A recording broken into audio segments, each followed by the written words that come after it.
সমাপ্ত হয়েছে লোকসভা নির্বাচন। এবার দুয়ারে কড়া নাড়ছে উপনির্বাচন। আগামী 10ই জুলাই মানিকতলা বিধানসভা কেন্দ্রের উপনির্বাচন। তারই প্রাক্কালে বৃষ্টিতে ভিজে জোর কদমে প্রচার পরিলক্ষিত হলো তৃণমূল কংগ্রেসের মানিকতলা বিধানসভা কেন্দ্রে। মঙ্গলবার বৃষ্টি মাথায় করে মিছিল শুরু হয় মানিকতলা মেন রোড ও রাজা দীনেন্দ্র স্ট্রিট সংযোগস্থল থেকে। মন্ত্রী অরূপ বিশ্বাস ট্যাবলো ও পদযাত্রা উদ্বোধন করেন মানিকতলার প্রার্থী সুপ্তি পাণ্ডের প্রচারে। মিছিলে অংশগ্রহণ করেছিলেন মন্ত্রী অরূপ বিশ্বাস, প্রাক্তন সাংসদ তৃণমূল কংগ্রেসের কুণাল ঘোষ প্রমুখ। লোকসভা নির্বাচন মিটতেই ফের নির্বাচন রাজ্যে।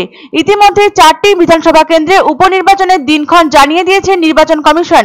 এই 4টি কেন্দ্র হলো নদিয়ার রানাঘাট দক্ষিণ, উত্তর 24 পরগনা বাগদা, কলকাতার মানিকতলা এবং উত্তর দিনাজপুরের রায়গঞ্জ। এই 4 কেন্দ্রে উপনির্বাচন হবে আগামী 10ই জুলাই। ভোট গণনা হবে 13ই জুলাই। উপনির্বাচনে প্রার্থীদের মনোনয়ন জমা দেওয়ার শেষ দিন ছিল 21শে জুন। 26শে জুন ছিল মনোনয়ন প্রত্যাহারের শেষ দিন।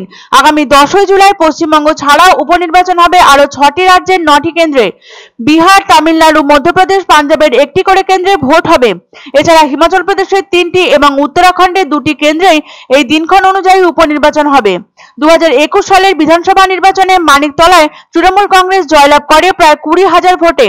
2024 সালের লোকসভা ভোটে এই বিধানসভায় তৃণমূল কংগ্রেস এগিয়ে ছিল 3,000-এরও বেশি ভোটে। এই মুহূর্তে পুরো এলাকায় তৃণমূলের ফল নিয়ে জোর কদমে চলছে নানান চর্চা। সেই চর্চারই অন্যতম বড় পরীক্ষারূপে সমাগত মানিকতলা বিধানসভার উপনির্বাচন। প্রাক্তন প্রতিমন্ত্রী সাধন পাণ্ডে শ্রী সুপ্তি পাণ্ডে মানিকতলা উপনির্বাচনে তৃণমূল প্রার্থী হিসাবে তার মনোনয়ন জমা দেন। সুপ্তির বিরুদ্ধে বিজেপি প্রার্থী কল্যাণ চৌবে ভট্টাচার্য। রাজ্যের প্রাক্তন মন্ত্রী সাধন পাণ্ডে শ্রী সুপ্তি পাণ্ডে মানিকতলা উপনির্বাচনে হতে পারেন তৃণমূলের প্রার্থী, এমন ইঙ্গিত নবান্নের একটি সভায় দিয়েছিলেন মুখ্যমন্ত্রী মমতা বন্দ্যোপাধ্যায়। আগামী 10ই জুলাই মানিকতলা বিধানসভা কেন্দ্রের উপনির্বাচন। মঙ্গলবার মানিকতলা তৃণমূল কংগ্রেস প্রার্থী সুপ্তি পাণ্ডের সমর্থনে বৃষ্টি মাথায় করে জোর কদমে প্রচার চালাতে দেখা গেল তৃণমূল কংগ্রেসের মানিকতলা বিধানসভা কেন্দ্রে।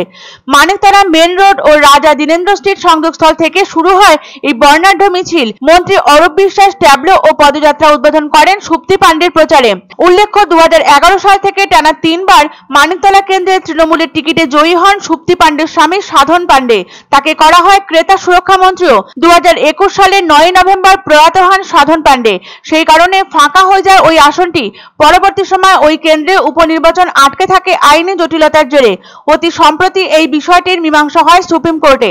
তারপরে ওই কেন্দ্রে উপনির্বাচনের দিনক্ষণ ঘোষণা করে জাতীয় নির্বাচন কমিশন। পূর্ববর্তী পরিসংখ্যান অনুযায়ী 2021 সালের বিধানসভা নির্বাচনে 67,577টি ভোট পেয়ে বিজয়ী হন সাধন পাণ্ডে। সদ্য সমাপ্ত লোকসভা নির্বাচনেও তৃণমূলই এগিয়ে রয়েছে কলকাতা উত্তর লোকসভা কেন্দ্রের অন্তর্গত মানিকতলায়। পরিসংখ্যান তথ্য অনুযায়ী লোকসভা নির্বাচনে মানিকতলা বিধানসভা কেন্দ্রের অধীনস্থ অধিকাংশ ওয়ার্ডেই এগিয়ে তৃণমূল শিবির। এবার উপনির্বাচনেও নিজেদের জয়ের ধারা বজায় রাখতে আশাবাদী ও আত্মবিশ্বাসী রাজ্যের শাসক দল।